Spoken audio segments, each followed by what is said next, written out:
guess what? I've got a ton of work to do, and I've lost my mind. I can't do anything. If you subscribe to Mystic Next channel, I very much apologise for any weird gestures I make, then you know we are very busy and very tired right now, and no one is in the right state of mind to get any work done. But it's clinically proven that if you take your mind off the subject, put it on something else for a little while, and then come back to it, your brain is pretty much refreshed. And I haven't made a video in a while, have I? That was a good catch! Kazushiro Otomo, creator of Akira and director of Akira. Yeah, he got to direct his own movie based on his book. But what's even more interesting is when the film came out, this wasn't finished. The climax of the film pretty much was his base step for creating the rest of the books. What's so interesting about Akira is they actually had to invent several colours just to be able to paint it onto cells, because we're working in a time of hand-painted cells, which doesn't sound as impressive nowadays that we have digital colouring, but you would have to physically mix these exact colours, get them right from one panel to one panel, and then make sure you had that consistent throughout the entire film. Which is really hard to do with something like Akira. Akira comes up at just about 2 hours long. In 2 hours, think about this, you have 24 frames per second. Each of these frames is hand-painted, hand-drawn, and layered over one another.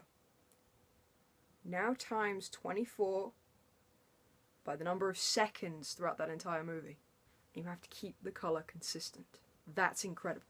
I'm just rambling. Can you tell?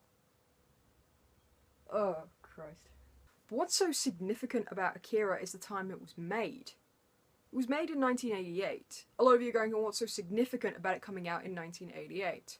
It's not the exact date that's significant, it's the state of culture at that time. Akira is heavily influenced by this rebellious post-war culture from the entitled generation. And I say entitled because the generation before would have had to have put up with not only the aftermath of World War II, but most likely would have had some glimpse or memory of it happening.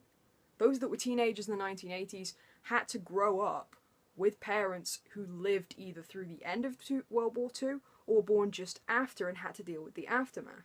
The whole point of teenage rebellion throughout the film is very much reflective of the entire state of culture. You can see this kind of rebellious, you can see this post-war kind of mentality through Isao Takahata's The Grave of the Fireflies, which is not actually a propaganda film as most people see. It's a guilt film. It's meant to guilt the next generation who would be coming into teenagers in the 1980s into saying, this is what your parents lived through. The whole point of Seida and Setsuko's journey in that film was to show this is how bad things got, and it can get worse. Kids died because they had nowhere safe. Nowhere was safe. In essence, Japan is a post-apocalyptic state, as you can see in Akira. They survived World War II, but heavily bombed. I mean, look at Hiroshima. It was practically nuked off the map. In fact, it was nuked off the map.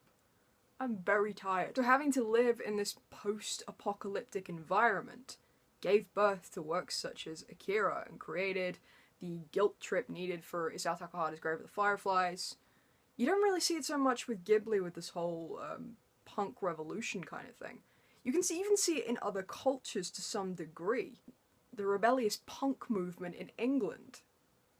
The rebellious anarchy we felt after the war was because we'd felt entitled. And I'm saying we, as in the generation that came afterwards. I've been informed that I'm a millennial, and I don't like that term. You can kind of see this rebellious nature play out through literature that came out during what we refer to as Generation X. In fact, Douglas Copeland's Generation X highlights this perfectly, which I was recommended about 3 weeks ago. Wasn't even recommended it. It was mentioned to me and I found it in a bookstore 2 days later. This is why you go through secondhand bookstores. The joys of Akira, however, is it kind of took this post-war rebellion and put it into our fears. I'm not too sure if this is a review anymore or a cultural analysis. I have no idea anymore. I think I'm just really avoiding work. Actually, if anyone's read the Akira Club, Dark Horse, let me know if that's any good, because I really want to get my hands on it. You can actually see a lot of the themes that Katsuhiro Otomo would play with in Akira in his even earlier work, Bomu. Read this, by the way. Good book. And it's nowhere near as thick as Akira. Although I do believe it's out of print at the moment, so you may need to go online and get a second-hand copy or find scans. I don't endorse scanning, but this is hard to get hold of now. Warning, it also contains a lot of blood. But, that's for you to find out if you pick it up. See, the joys of Akira, and I'm actually saying this with the camera right here, and behind that is the wall with a very large Akira poster staring me in the face, so I think that's why I picked Akira to talk about. If I'd have been facing that way, I'd have been talking about Ghost in the Shell. Because Ghost in the Shell is awesome, and that will... Actually, augmentation of humans. That's a fun topic. This is definitely an off-script rambling, but yeah, this is how I am normally. Akira's not the only place you can see this rebellious attitude. In fact, Stanley Kubrick's A Clockwork Orange plays into this really well with the character Alex Delage. This is an excellent movie as well. If you're a fan of Stanley Kubrick, watch this, and you guys should know I'm a fan of Stanley Kubrick. My first video was on 2001: A Space Odyssey. Slightly pretentious, I know. I'm sorry, okay? You can find this kind of attitude throughout books from the 70s, 80s, and even the really early 90s.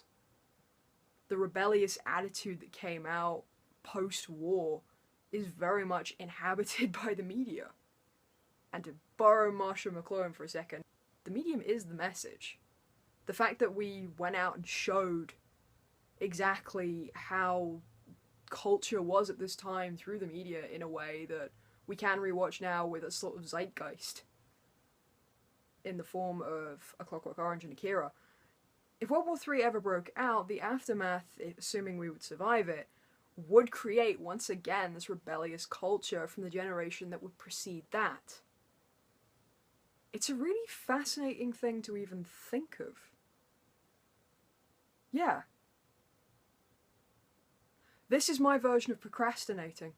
So, if you've read Akira, or watched the film, or even Douglas Copeland's Generation X, which I'm a little bit into, or Domu, or anything that you think represents this rebellious attitude, let me know in the comments below. Comics? It's because I'm stood in front of this. Let me know in the comments below, because yeah, I'm really interested in this thing, and I want something else to research when I'm finished with my paper. When the paper's done, I may give you guys a run-through of what it actually is, because I've kind of already touched about it on the channel, but I've done it in a more varied sense. I'm weird. So let me know what you think. And thank you for kind of staying with me through this nervous breakdown. My nervous breakdowns look like this, which is why I've got the hat on.